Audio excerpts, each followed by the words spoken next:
যেই ইসলামিক তাত্ত্বিক যেই যোগ্যতা এবং যেই জ্ঞান যেটি প্রয়োজন সেটি আমার নাই।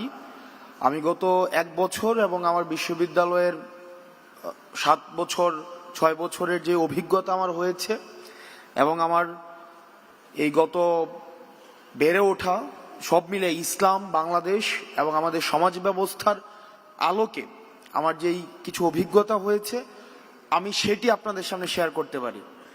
সেটি নিয়ে কি করা উচিত বা কি করা উচিত নয় সেটি বলার মতো যোগ্যতা বা জ্ঞান আমার নাই। আমি শুধুমাত্র প্রেক্ষাপটটা আপনাদের সামনে উপস্থাপন করতে পারি। আমরা দেখেছি দীর্ঘ সময়ে আমাদের যে সমাজ ব্যবস্থা, এই সমাজ ব্যবস্থাটাকে ইসলামী ফবিক করে রাখা হয়েছে।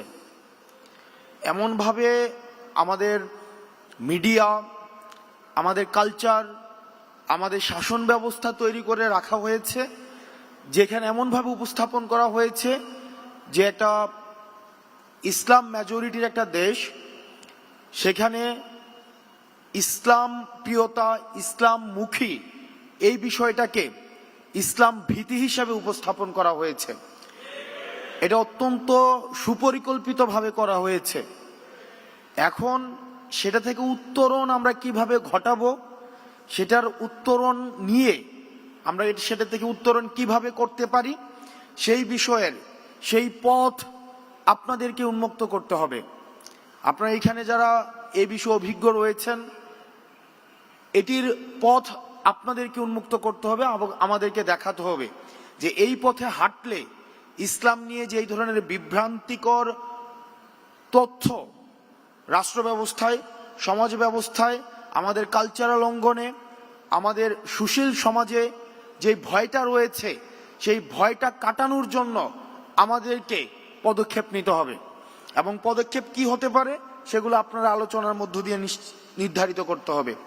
আর আমরা রাজনৈতিক পরিসর থেকে আমরা এটি নিশ্চিত করতে চাই, সেটি হচ্ছে যে আমাদের সমাজে, আমাদের দেশে ইসলামোফোবিয়ার আর কোনো স্থান হবে না।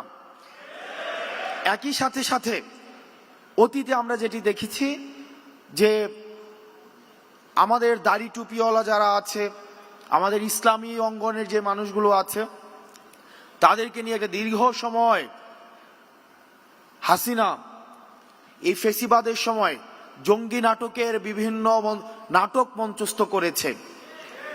দেশে যেভাবে ইসলামী ফোবিয়াও থাকবে না, একই সাথে এই জঙ্গি নাটকও আর থাকবে না।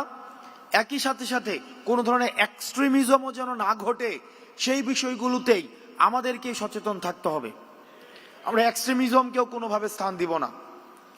দ্বিতীয় যে বিষয়টি সেটি হচ্ছে অন্য ধর্মের যে ভাইরা আমাদের দেশে রয়েছে তাদের প্রতি দায়িত্বশীল আচরণ করার ক্ষেত্রে আমাদেরকে সবচেয়ে বেশি ভূমিকা রাখতে হবে। আমাদেরকে দৃষ্টান্ত স্থাপন করতে হবে। আমাদেরকে দৃষ্টান্ত স্থাপন করতে হবে যে যেই সংখ্যা আমাদেরকে বলা হয় মাইনরিটি যারা রয়েছে, হিন্দু, বৌদ্ধ, খ্রিস্টান, যারা মাইনরিটি যারা রয়েছে তারা অনিরাপদ বোধ যেন কোনোভাবেই না করে, তারা যেন সবচেয়ে বেশি নিরাপদ আমাদের কাছেই যেন বোধ করে, সেটি আমাদেরকে নিশ্চিত করতে হবে। আমরা বলতে চাই বাংলাদেশ ধর্মের ভিত্তিতে মাইনরিটি নয়, বরং বাংলাদেশ বিরোধী যারা তারাই হচ্ছে মাইনরিটি। আপনারা ভালো থাকবেন, সুস্থ থাকবেন, আমাদের দেশটা যেন ভালো থাকে, আমাদের জন্য সার্বিক কল্যাণ হয়, আল্লাহ যেন আমাদেরকে সবাইকে ভালো রাখে, সেই দোয়া আপনাদের কাছে চাচ্ছি। আসসালামু আলাইকুম রহমতুল্লাহি ওয়া বারাকাতুহু। দৈনিক বাংলাদেশ মিডিয়া, সত্যের সন্ধানে সারাক্ষণ।